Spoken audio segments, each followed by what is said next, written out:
زندہ باد. ذرا غور کیجیے میرے عزیز میرے بھائیوں، توجہ کیجیے.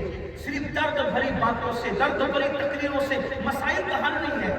میں منبر میں بیٹھنے والے اللہ والوں سے بھی ہاتھ جوڑ کے کہتا ہوں، تمہارے گھر کی شادیوں میں یہ ہونا چاہیے، اس لیے کہ تبلیغ کا آواز اپنے گھر سے. بے شک بے شک، کیا بات، بہت معافی کے ساتھ، بہت معافی کے ساتھ جب ہمارے اہل علم بھی شادیاں کرنے نکلتے ہیں، بولے میری امی نہیں مانتی، مجھے تو بائک مانگنا پڑے گا. اس کو ہم منافق کیوں ہو رہے ہیں؟ ہم آواز اپنے گھر سے کریں، ہم نہیں کریں گے. میرے مالیگاؤں میں جب میں نے کہا کہ ہم بغیر جہیز کی شادی کریں گے، جتنوں نے ہاتھ اٹھایا، شروعات ہوگی ہمارے یہاں. اور جتنی بغیر جہیز کی شادی میں خود شریک ہوں، جبکہ میں شادی میں شریک نہیں ہوتا ہوں، لیکن میں خود شریک ہوں. کیا شیر گھاٹی میں بھی کچھ ایسے نبی کے لال ہیں جو یہ کہیں کہ واللہ سمجھی دے گا تو نہیں لیں گے، سسن دے گا تو بھی نہیں لیں گے، جاؤ ہاں جب صرف نبی کی خوشی پہ شادی کرتے ہیں.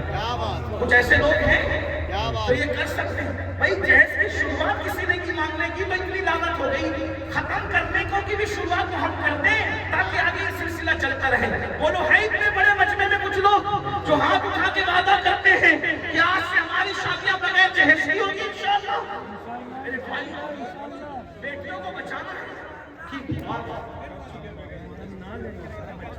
ہنسنے کی بات نہیں. اچھا چلے اٹھانے ذرا علماء چاہتے ایک بار دیکھنے کو، فرشتوں کو. سبحان اللہ، اللہ تمہاری نسلوں کو آباد رکھے، لیکن اپنے وعدے پہ قائم رہنا. میں دیکھوں نہ دیکھوں اللہ دیکھ رہا ہے. بات ختم کر رہا ہوں، چلیے سنیے، بات ختم کر رہا ہوں. میرے بھائیوں، مدد کرو، امداد کرو، ایک دوسرے کی مدد، ساتھ کھڑے رہو. ایک بات آپ کو کہوں، میں اس کا مخالف نہیں ہوں. لوگ مجھے گالی دیتے ہیں، اس کو کیوں بلاتے ہو؟ میں کہا صحیح بات ہے، کیوں بلاتے ہو؟ مت بلایا کرو. لیکن اگر حق سننے کی طاقت ہے، میرے پیر کو میری چادر کی ضرورت نہیں ہے، لیکن میری قوم کی غریب بیٹی کو میری چادر کی ضرورت ہے. نعرہ تکبیر، نعرہ رسالت. چادر نہ چڑھاؤ، منع نہیں کر رہا ہوں، لیکن یہ کہتا ہوں 1 لاکھ کی کیوں، 1000 کی چڑھا کے 99,000 بچا کر پیر کے نام پہ کسی غریب کی بیٹی کے ہاتھ ڈال کر دو نا، اس کا گھر بسا دو نا. واللہ میرے پیر کو اس کی ضرورت نہیں، کیونکہ اگر میرا پیر جنتی ہے تو اللہ نے اس سے بہتر اس کو جنت دے دی ہے. میرے پیر کو ضرورت نہیں. اور اگر معاذ اللہ، سننا معاذ اللہ، اور اگر وہ جنتی نہیں تو چادر ڈالنے سے اس کی کون سے مطلب ہے؟ کیا کہنے. جب اس کے لیے اللہ نے نجات نہیں لکھی تو اس کا بننا کیا ہے؟ اور اگر اس کی نجات ہو گئی تو اس کو تو جنت کا لباس مل گیا، اس کو تو جنت کی چادر مل گئی. یہ بات یاد رکھنا، خدا کے لیے شادی سستی کرو، جلسے سستے کرو، جلسے بھی سستے کرو. جلسوں میں جو لاکھوں لاکھ خرچہ کرتے ہیں اس کو بھی شوق کرو. کوئی ضرورت نہیں ہے 50,000 کی بھیک مانگنے والے مشائخ کو بلانے کی. نہ بلاؤ. جو نبی کا ذکر بیچے، جو نبی کا ذکر بیچے اور عشق رسول کا دعویٰ کرے، ایسے دوغلوں کو بلانے کی کوئی ضرورت نہیں. تم ظالم ہو، اپنے جلسے کی بھیڑ کے لیے تم تاجروں کو بلاتے ہو. یاد رکھنا، ہمیں 72,000 منافقوں کی نہیں، 22,000 منافقوں کی نہیں، 72 وفاداروں کی ضرورت ہے. بھیڑ کے لیے نچنیوں کو، گویوں کو، نبی کا ذکر بیچنے والے تاجروں کو بلاتے ہو. او سچے دینداروں کو بلاؤ، بھیڑ آئے نہ آئے، انشاءاللہ اس محفل میں رسول اللہ کی آمد ہے.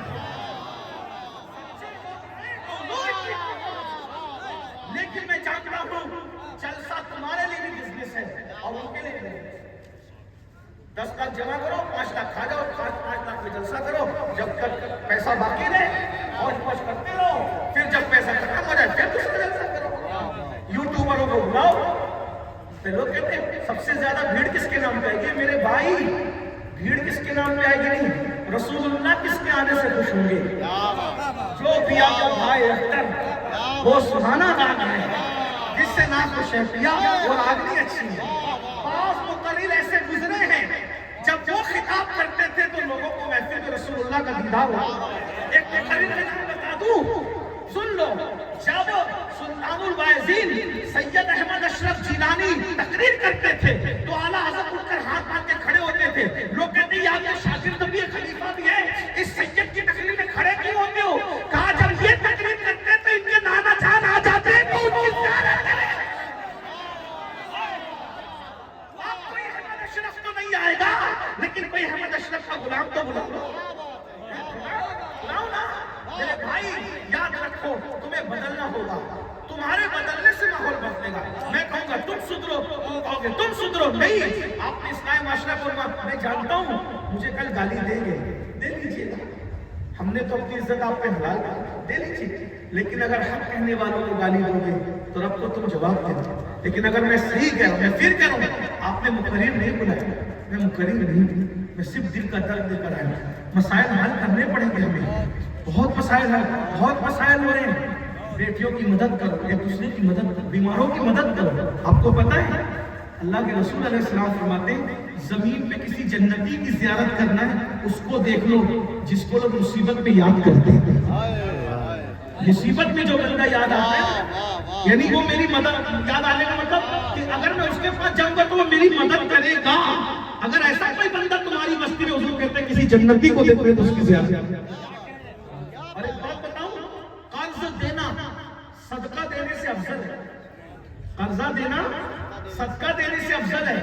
قرض دینے کی برکت یہ ہے، اگر میں نے 500 روپے کسی کو قرضہ دیا، جب تک وہ قرضہ لوٹ کر میرے ہاتھ میں نہیں آتا، روزانہ اتنی ہی رقم اللہ صدقہ کرنے کا مجھے ثواب عطا فرمائے۔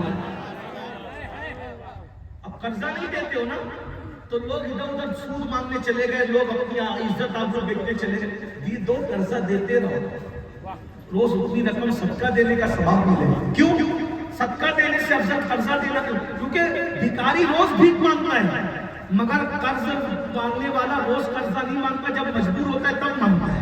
یہ اور ایک بات اور یاد آ گئی، بہت خوبصورت۔ حضرت عبداللہ ابن عباس مسجد نبوی میں اعتکاف کیے ہوئے تھے، ایک بندہ آیا، بولے میں مصیبت میں ہوں، میری مدد کیجیے۔ تو آپ نے کہا کیا مدد کرے گا؟ میں پریشان ہوں، میری مدد کیجیے۔ تو آپ نے جوتے اٹھائے، مسجد کے باہر جانے لگے۔ لوگوں نے کہا اے نبی کے چچا کے بیٹے، آپ اعتکاف میں ہو، باہر جاؤ گے تو اعتکاف ٹوٹ جائے گا۔ فرمایا بعد میں قضا کر لوں گا، کیونکہ نبی نے فرمایا میرے کسی امتی کی مصیبت کو دور کرنے کے لیے جو بندہ صرف چلتا ہے، ہر قدم کے بدلے اللہ اسے مسجد نبوی میں سالوں اعتکاف کرنے کا ثواب عطا فرمائے۔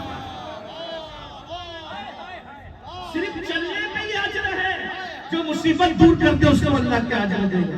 تو بیٹیاں کیوں بھاگ رہی ہیں؟ ہمیں اس پہ سوچنا پڑے گا، یہ سوچنا پڑے گا۔ بہرحال بات ختم کرنے لگا۔